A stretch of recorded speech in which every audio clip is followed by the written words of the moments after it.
if you think about it, you can go to uni, you can have a degree in it, doctorate, but I don't think locally. But yeah, it's a big area of study. So to say that I'm teaching logic, do you need paper there?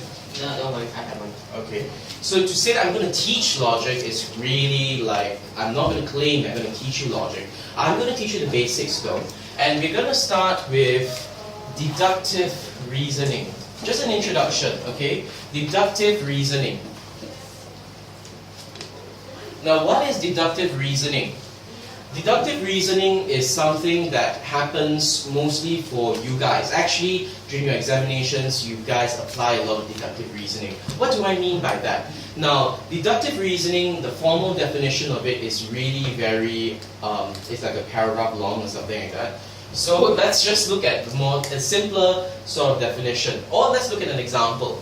Say you get a question on forces, yeah? So you're given this question where you're supposed to find out what's the amount of force that's being applied given this mass and acceleration of the object. Now, as you guys may know, F equals to ma, yeah? So the calculation is very straightforward. But what takes place when we want to apply the formula of F equals to ma? Think about it. Okay, you are firstly, when I'm giving you, if the question gives you mass, it gives you the acceleration, and then it asks you to calculate force, right? What is F, right? What happens here is that you're given a certain situation.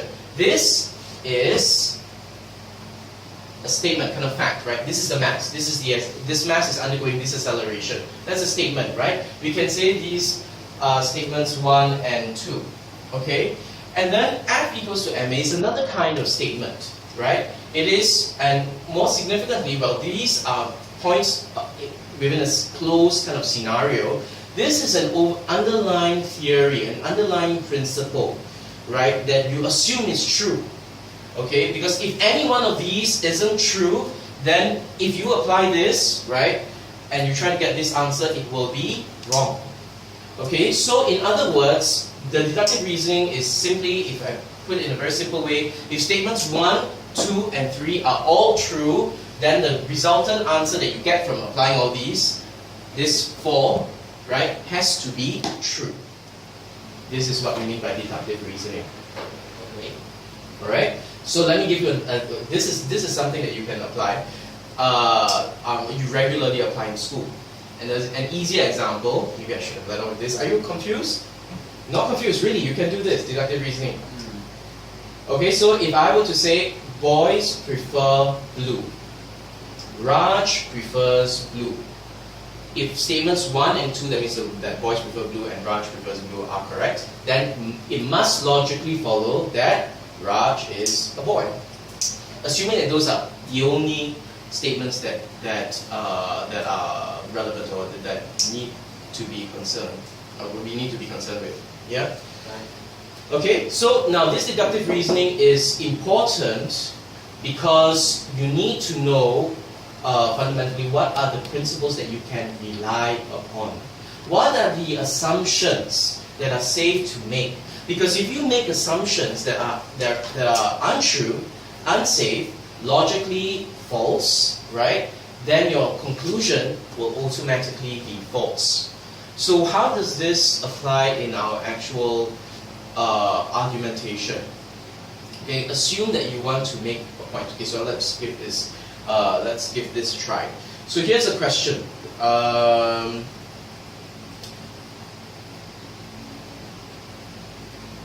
Long school hours are more harmful than beneficial for students, right? Long school hours, right?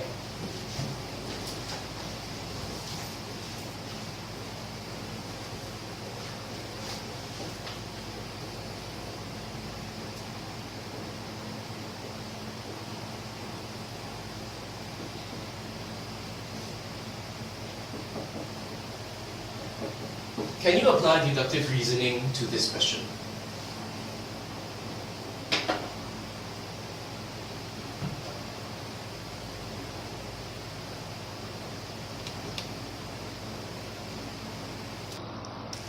How would we apply deductive reasoning to this question?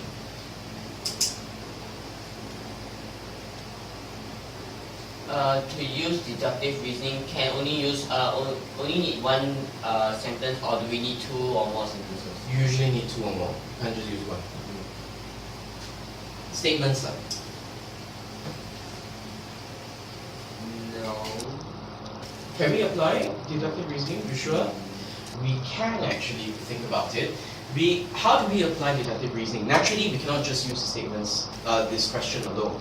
But we can apply it in two ways, alright? One way we can do it is by making this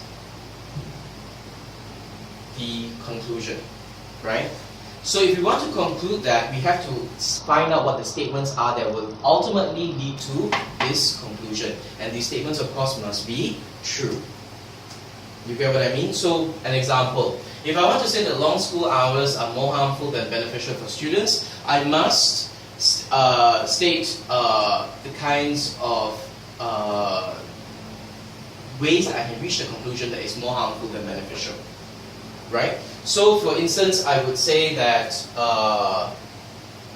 long hours affect concentration. Badly, obviously. Okay, so this is one. Alright? Children or students need concentration for learning. Therefore, I can assume 3. That long school hours are more harmful than beneficial for students. You see? Yeah. Okay. Now this works very nicely because I don't really have to spend a lot of effort linking back and forth. You will find, I mean, this may be new to you, but many students have a lot of trouble linking. They talk of whatever they want to say. They write whatever they want to say, and then after that, they end up not linking it back to the question. Now this links very naturally and very nicely to the question, right? As an exercise, I want you guys to come up with 3 more, okay? Statements like these, 1, 2, and then which leads naturally to 3. Okay, can you do that now? Alright? Any questions? We just do one more of this, right? 3 more. 3 more of this, right? Okay, can you all manage it? Can? I'll take a look. I'll see what I can do.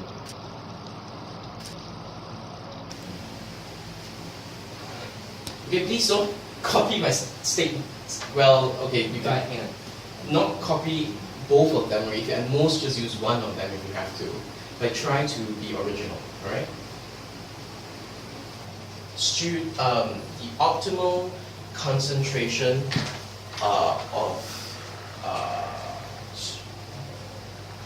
the optimal concentration is actually very little. Maybe let's not use that.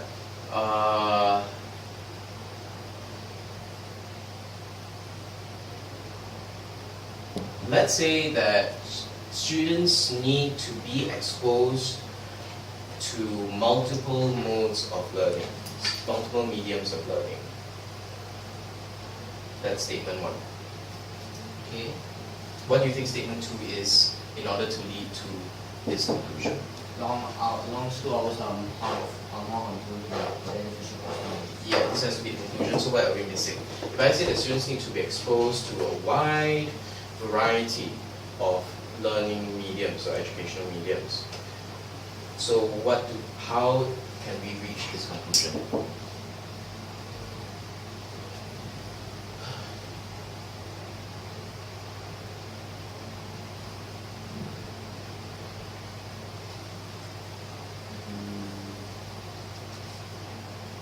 What's missing? Hey, repeat our previous sentence again. Okay. So, if statement 1 is students need to be exposed to a wide range of educational mediums for more holistic learning, holistic education.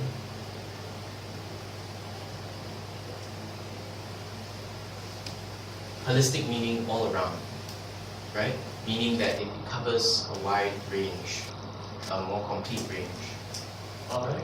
So this, to explain a little bit more, I mean, you don't just want to be learning in a classroom setting, do you? I mean, you want to learn, perhaps, you can learn from sports, right? You can learn from during some hobbies that you might have, yeah? A lot of us at the uni level, we start talking about a different extra activity, and we don't just talk about our, it's not just about CCAs or classes, we also talk about our own hobbies. For one class, we ended up talking about cooking, because cooking is a very good discipline, and it also teaches you many things, right? In particular, chemistry.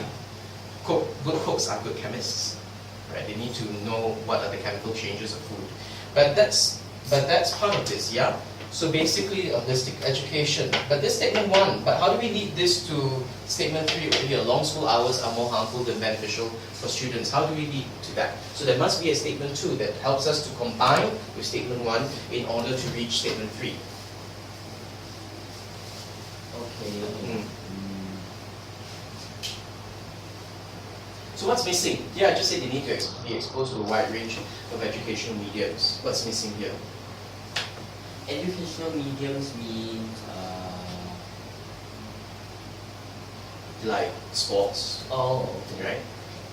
so just not just in a classroom stuff. Maybe go out of the classroom. Yes, very good. But how do we reach this? Let me give you a clue. If I say I'm looking for, so let's just use this, okay? F equals to MA, right? I know F is parts of M and A. If I give you A, the thing that you are missing is M. Yeah. So now, if this is my F, which is equals to MA, right? The part that I have down here is beneficial for students, right? This is the benefit that I want to get. The part that I'm missing is this part, right? The long school hour thing. Long school hours and the harmful, yeah. So how do I get that? That's statement 2. That's my M, in other words, if I've already given you A, yeah? So this is the A that I've given you. I'm looking for M. So how do we get that? Let's see. Yeah.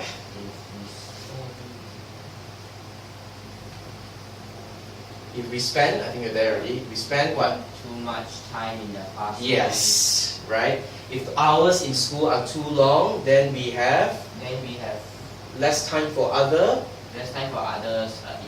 forms of learning, yeah? Other mediums of learning, right? Which is already mentioned here. Okay, yeah, very good, that's it. That's how simple it is. Yeah? In other words, I need to see that there is a benefit that I'm missing out on.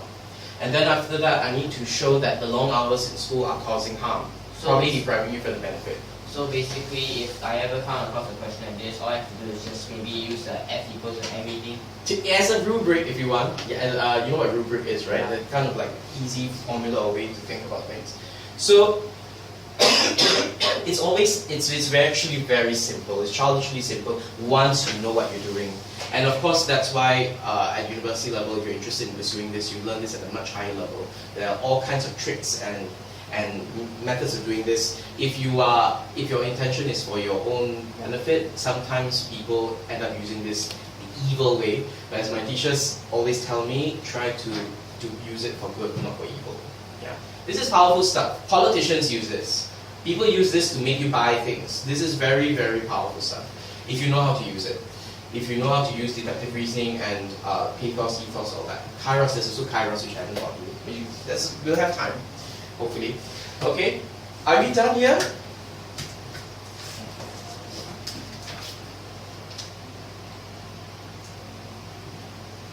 So where's the number 4? Okay, so this is 3 and this is 4, or rather you can just relabel this as 1, 2, yeah? No. Okay, so they get too stressed, then you must say that it gets too okay, I see, yeah? So only 1? So it's supposed to come up with another 2 more? Okay, is this very difficult, guys? Do you want me to assign this as homework? Let's see. No, I think we just do 1 more for me because you've already done 1 apiece. So just do another one more for me. I'll assign the last one as homework.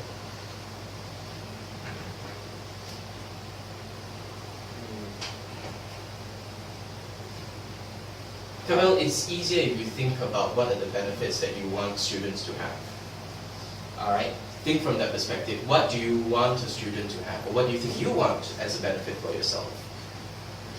For staying too long, for staying No, long. no, no. Just a benefit that you think students should have, and that you think that long hours. Then later on, you can think about how long hours can be a hindrance, can be an obstacle for you. So it's easier. The benefits for students. Yeah, either one. You can think of either one, but it's easier to think from the benefit first. Alright. Because that's unrestricted, you see. For this one, you need to think of long hours leads to this, something like that. Yeah.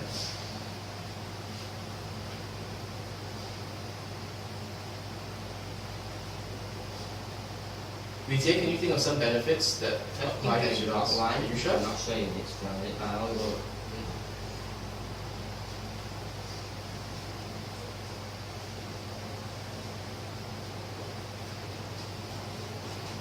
Good. So it shouldn't take you very long. School hours. Staying.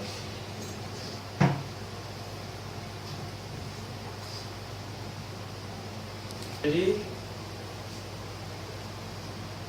Almost done. Okay. A couple of seconds.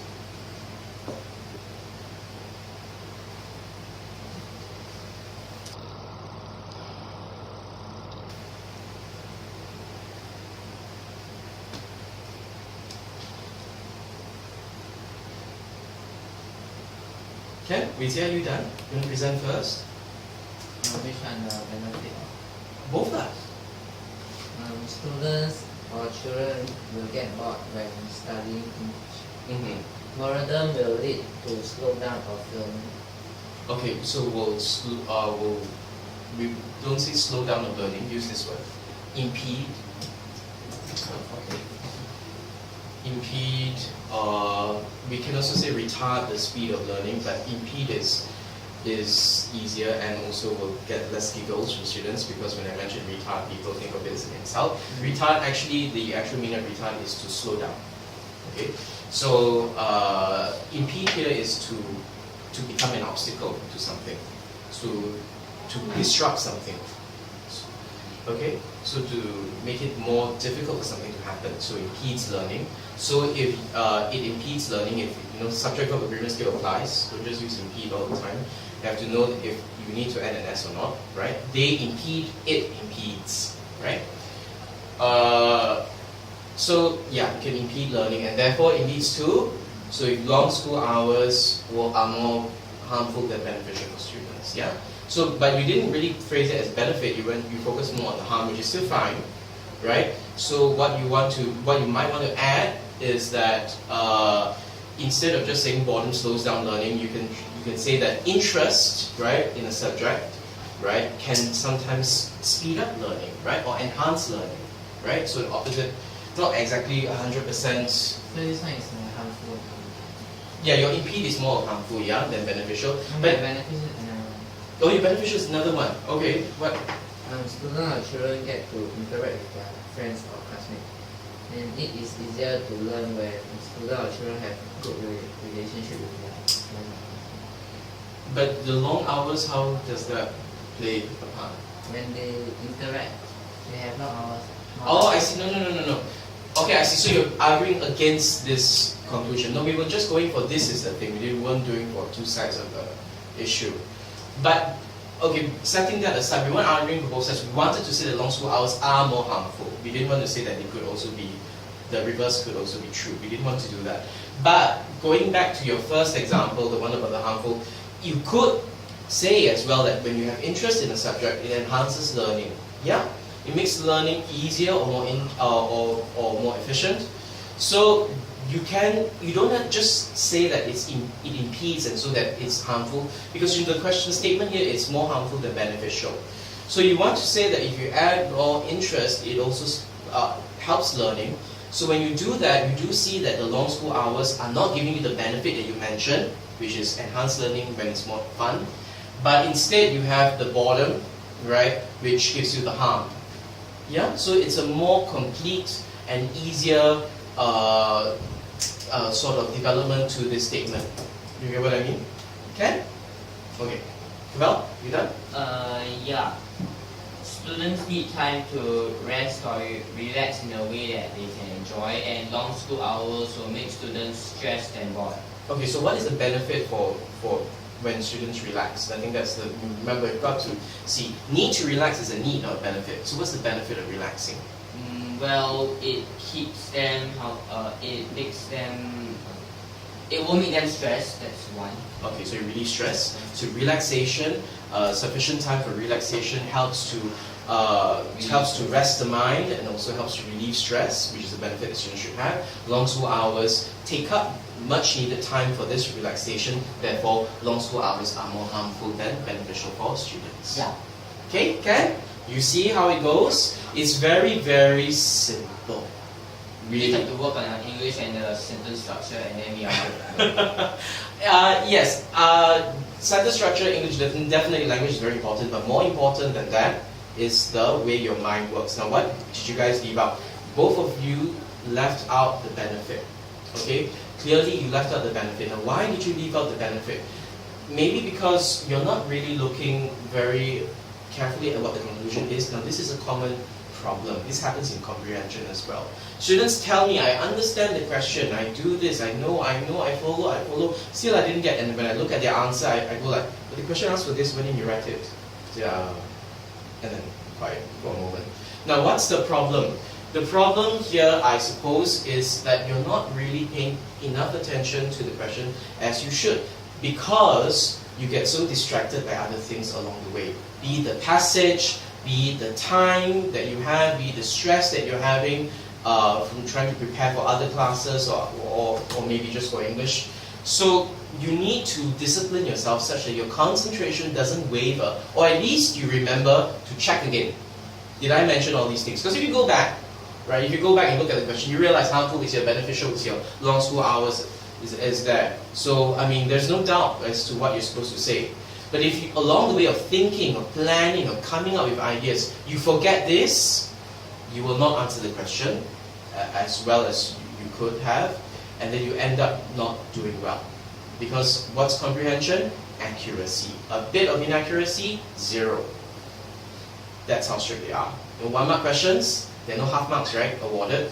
So 1-mark questions are those sniper questions, because they really pick you up. Because one slight inaccuracy, you're doomed. That's it. That's the end of you. You don't get the mark. And 5 of those in a string, you lose 5 marks, is an entire grade down. Yeah? That is without the bell curve. You already lose an entire grade. You could lose more once you implement the bell curve. Yeah? Get what I'm saying? So this accuracy, you may feel that it started with an essay thing, but as I've always mentioned, comprehension, essay writing, what's the difference? Essay, they expect you to understand 100%, right? Comprehension, they expect you to understand 100%. Essays, they expect you to be able to craft something that they can understand 100%. That is just a reverse. If you look at the marking scheme and everything for the past syllabus, and also I think for the present syllabus, it's very much the same. That's the requirement. You understand 100% for comprehension. You make sure they can understand you 100% for your composition, your essays. That's the requirement. Okay? Simply put. Now, I mentioned that there are 2 ways to use deductive reasoning in order for you to break down this question. So I've talked about one way. Are we okay with this? Comfortable with this? Alright? So we can set that aside first. As in, the last one, please do it at home. Maybe I should assign you more. It's really easy if you get the hang of it. the last one is in the last. For this one, right? You're supposed to do 3, right? You guys have only done 2. I think I already did the 3 part. Being stressed will be a hindrance to learning.